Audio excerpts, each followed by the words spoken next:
আমার প্রশ্ন, এই বরতাকিয়াবাসীর প্রতি এই অবহেলা কেন? আপনারা জানেন বিভিন্ন প্রেক্ষাপটে বরতাকিয়া বর্তমানে মিরসরাই তথা উত্তর চট্টগ্রামের একটি অত্যন্ত গুরুত্বপূর্ণ একটি জনপদ। এই ইকোনমিক জোনের অর্থাৎ বাংলাদেশের সর্ববৃহৎ ইকোনমিক জোন মিরসরাই ইকোনমিক জোনের প্রবেশদ্বার হচ্ছে এই বরতাকিয়া। এছাড়া এখানে রয়েছে এই মহাসড়ককে কেন্দ্র করে রয়েছে বেশ কিছু প্রাথমিক বিদ্যালয়, বেশ কিছু নুরানি মাদ্রাসা রয়েছে, আমাদের খৈয়াছড়া উচ্চ বিদ্যালয় রয়েছে, আবুল কাশেম বালিকা উচ্চ বিদ্যালয় রয়েছে, একটি কলেজ, এছাড়া রয়েছে বিভিন্ন শিক্ষা প্রতিষ্ঠান। পাশাপাশি এই এলাকার উভয় পাশের যে গ্রামগুলো রয়েছে এই গ্রামের লোকেরা প্রতিদিন বিভিন্ন কারণে পূর্ব দিক থেকে পশ্চিম দিকে অথবা পশ্চিম দিক থেকে পূর্ব দিকে যাওয়ার জন্য এই মহাসড়ক ব্যবহার করতে হয়।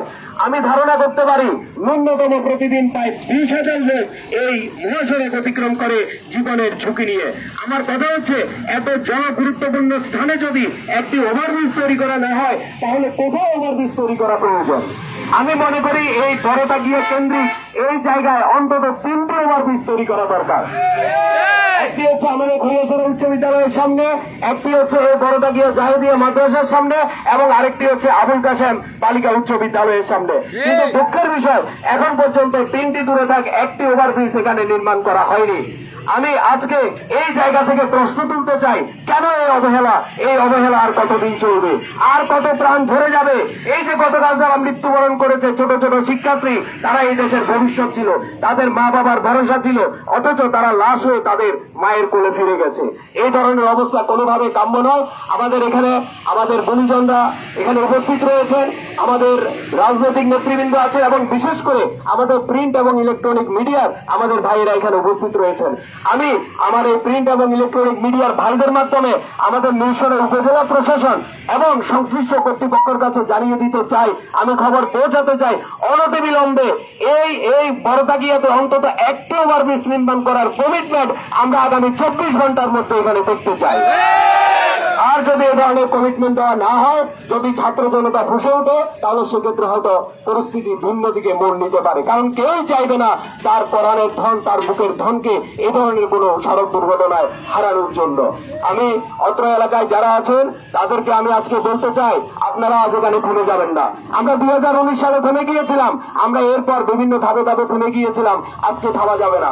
আমাদের আজকে শপথ নিতে হবে, আমাদের বরতাকিয়াতে শুধুমাত্র একটা ওভারব্রিজ, আমরা বেশি কিছু চাইছি না, একটা ওভারব্রিজ এখানে যতদিন পর্যন্ত স্থাপিত না হবে আমরা আমাদের কার্যক্রম আমাদেরকে চালিয়ে যেতে হবে। এবং এখানে একটি ওভারব্রিজ যখন স্থাপিত হবে তখনই আমরা থামবো, তখনই আমাদের এই বরতাকিয়াবাসীর স্বপ্ন পূরণ হবে।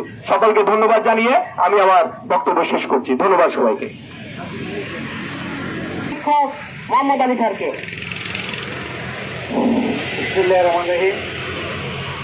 আজকের এই মানববন্ধন কর্মসূচির প্রত্যেকটি নাগরিককে বলবো, যারা এখানে উপস্থিত হয়েছেন, খৈয়াছড়া উচ্চ বিদ্যালয়ের ছাত্রছাত্রীবৃন্দ, তারপরে আছেন বরতাকিয়া জাহেদিয়া মাদ্রাসা ছাত্রছাত্রীবৃন্দ, সংবাদ শিক্ষকবৃন্দ এবং আমার সামনে উপস্থিত প্রিন্ট মিডিয়া, ইলেকট্রনিক মিডিয়া যারা আছেন, সবাইকে জানাচ্ছি আমার বিদ্যালয়ের পক্ষ থেকে আন্তরিক অভিনন্দন।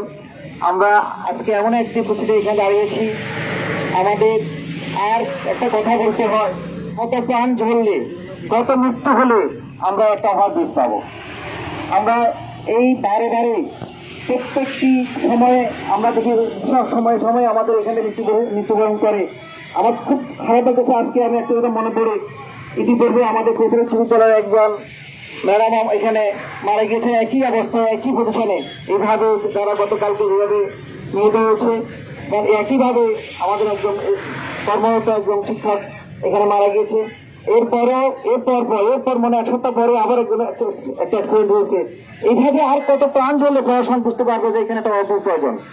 আমরা আমাদের সামনে আমার পাশে বুঝতে আছেন বরতাকিয়া জাহেদিয়া মাদ্রাসার সুপারিনটেন্ডেন্ট সাহেব, ইতিপূর্বে এর আগে যিনি ছিলেন ইউনো মহোদয় আমাদেরকে ডেকেছিলেন।